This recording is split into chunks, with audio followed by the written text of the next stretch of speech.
kasih sayang Allah yang dibagi-bagi di muka bumi ini. Sekian miliar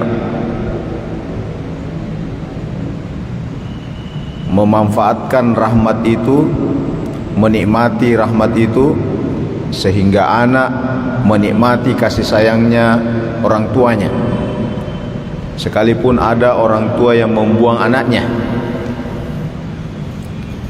Tapi itu hanya kasus, bukan orang tua yang normal.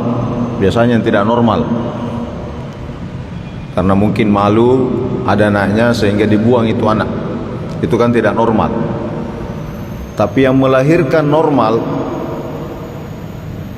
pasti Allah menitipkan rasa rahmat itu kepada orang tua, sampai rela tidak tidur untuk menjaga anaknya supaya tidak menangis malam hari.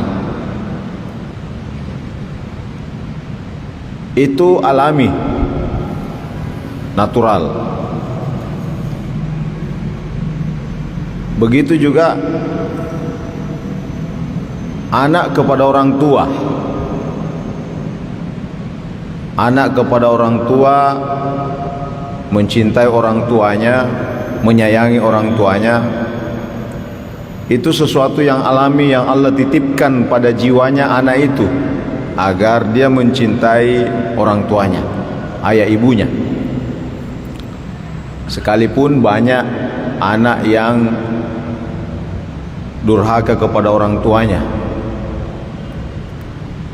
dan mungkin lebih banyak anak yang durhaka kepada orang tuanya daripada orang tua yang membenci anaknya. Banyak, lebih banyak persentasenya anak yang mengabaikan orang tuanya, ya lebih banyak persentasenya daripada orang tua yang mengabaikan anaknya. Karena secara alami biasanya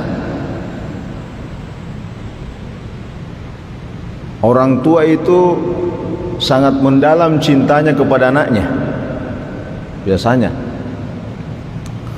Nah, supaya ini tidak terjadi ketimpangan, maka jangan sampai rasa cinta sama dengan cinta orang tua yang dititipkan kepada anaknya itu hilang. Rasa cinta anak kepada orang tuanya jangan sampai itu hilang. Maka Allah wajibkan, Allah perintahkan kepada anak untuk merawat orang tuanya.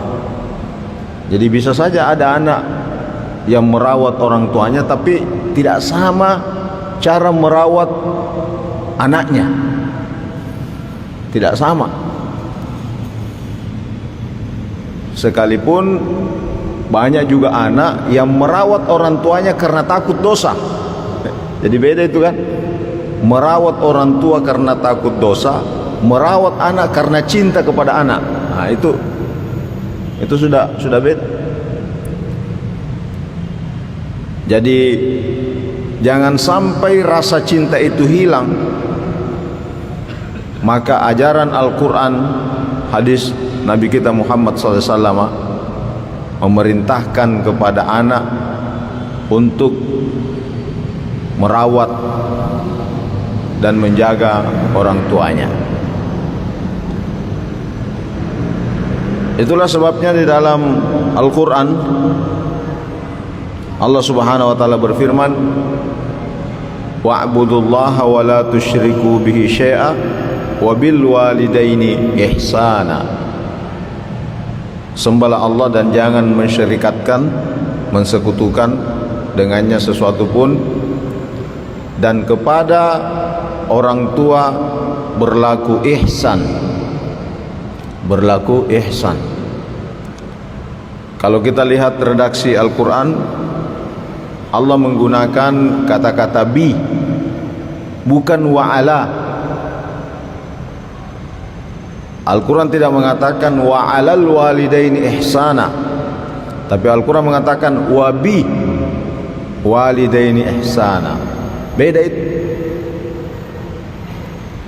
Kalau ala bisa jarak jauh, kita berbakti kepada orang tua bisa jarak jauh. Tapi kalau bi harus dekat, baktinya itu harus dekat, bukan hanya dekat hati tapi dekat fisik. Makanya biasa kita dengarkan Guru Tasanusi memberikan contoh.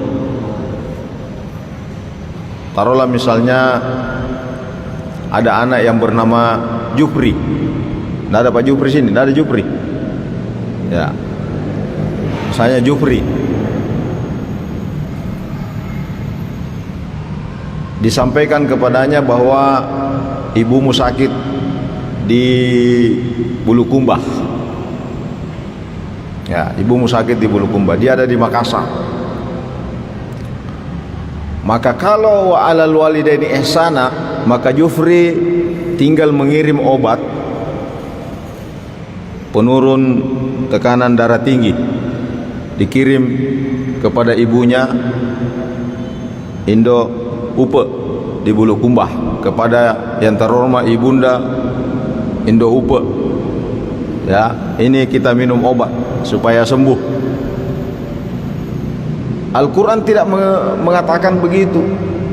Al-Quran mengatakan wabil walidaini ihsana. Ketika Jupri mendengarkan ibunya sakit di Bulukumba, maka dia tinggalkan pekerjaannya di Makassar untuk pergi ke Bulukumba. Karena hadirnya Jupri di samping ibunya itu jadi obat ibunya. Lebih menjadi obat kehadirannya anaknya daripada obat yang dikirim anaknya. Nah, itu artinya wabil walidaini ihsana. Itu bahasanya Al-Quran.